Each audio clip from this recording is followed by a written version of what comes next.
this is how they'll line up. Huge effort for both Mason Barbera and Gerard McLeod to make that top 10. The race between the two guys in the front row, very even. Very even there. Cedar's got probably a better launch to start with. But Jane's got the inside run. Cedars needs to try and get in there to try and protect his line. Corners. That's exactly what Ryle Harris needed. He's picked up a couple of spots. It looked like Mediki was having a crack. Hopefully he can sort of latch on the back of him and get through a few of the guys in front. You think I'm on your left? Oh, he's down the right. Yeah, he faked one way and then shoved down the inside. Just needed a little bit more to make it stick, but I think the door was a little bit closed on him right at the last minute.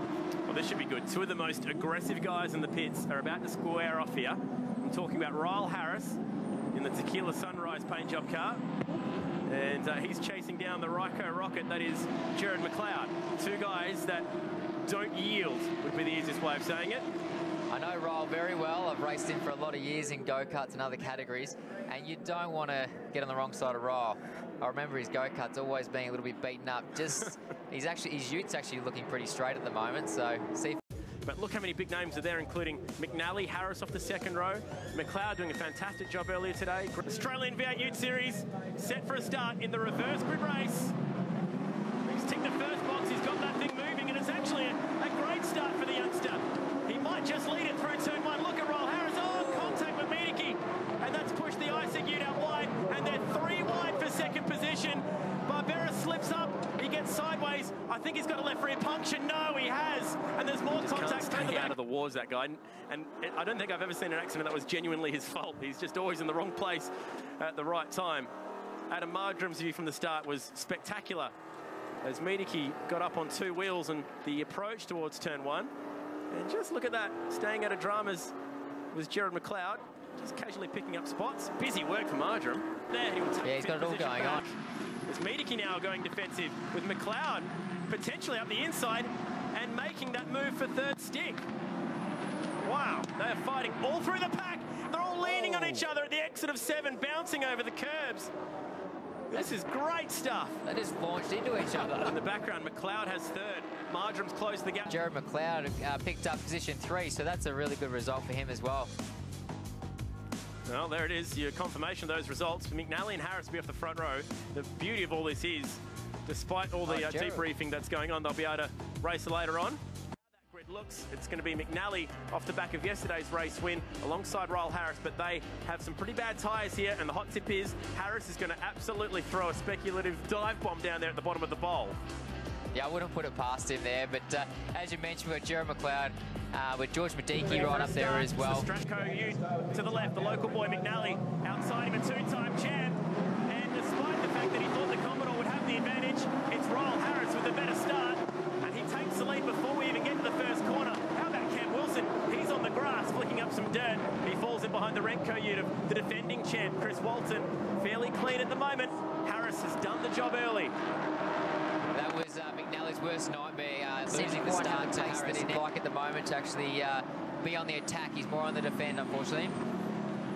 Gerard McLeod is absolutely in with a shot here. He's got the speed to go with the front 2. He's never won a race in the Utes. He's never been on the podium in the Utes. He's never finished in the top 10 for a round. He's having a weekend to remember. The Ryco Ute looks to the inside, down at turn 6, and he locks the right front, but I think he might get this job done. Nice work. I think he's probably one of the smarter guys in this field for the tyre allocation. He's put 2 new tyres on the left-hand side. As we know, there's a lot of right-hand corners, so that's going to really be an advantage to him. I think that's a better option than just sticking new rears on the back. They're all going on the defensive side down towards turn 7. He's in with a huge shot at this race win here. Yeah, he looks very comfortable out there. The car's not sliding around too much. You can see he's got a little bit better grip than Ryle Harris right in front of him, who is basically just trying to keep the car on the black stuff and salvage what he can. Oh, that's close for Harris. I thought he might be cooking that right front a bit more than that then.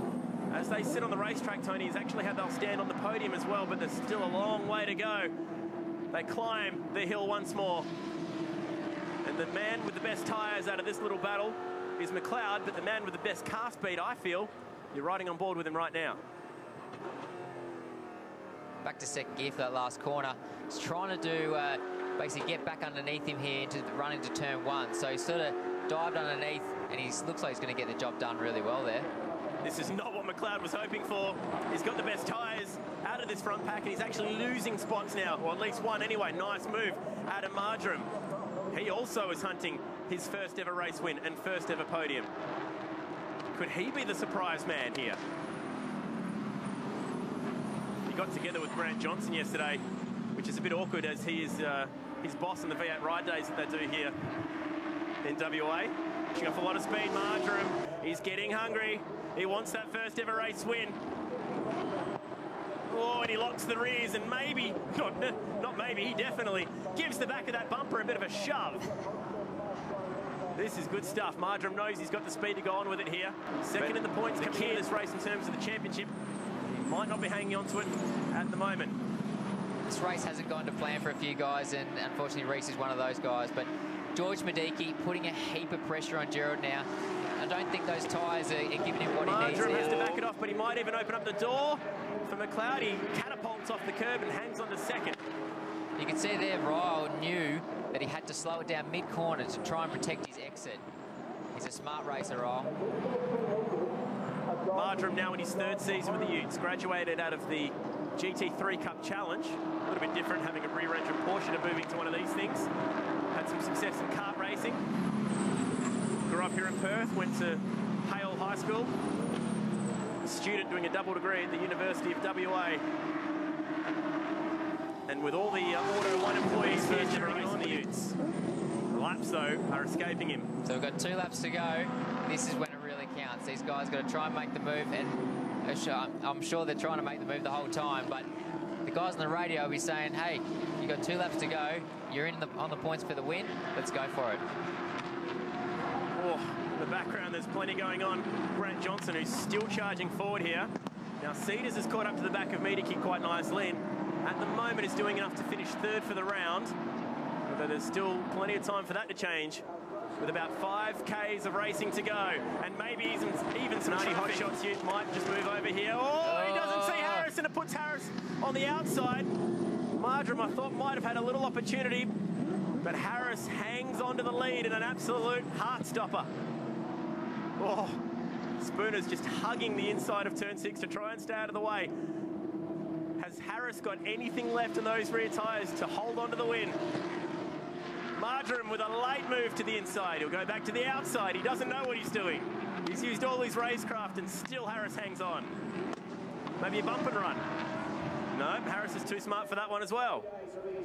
Ryle will block like no other in this lap to get this win. He's held on to the race the whole time. Climb up through turn 4 for the final time this weekend. The East Coast Bull Bars V8 Utes Series has put on an absolute display, and Mediki with a shot here at McLeod.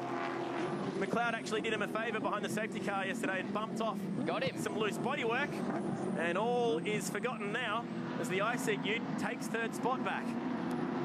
Nice job by George there in the last lap to get third. Marjoram pulls to the inside. It's a drag race to the finish, but Harris will hold on for the race and round victory.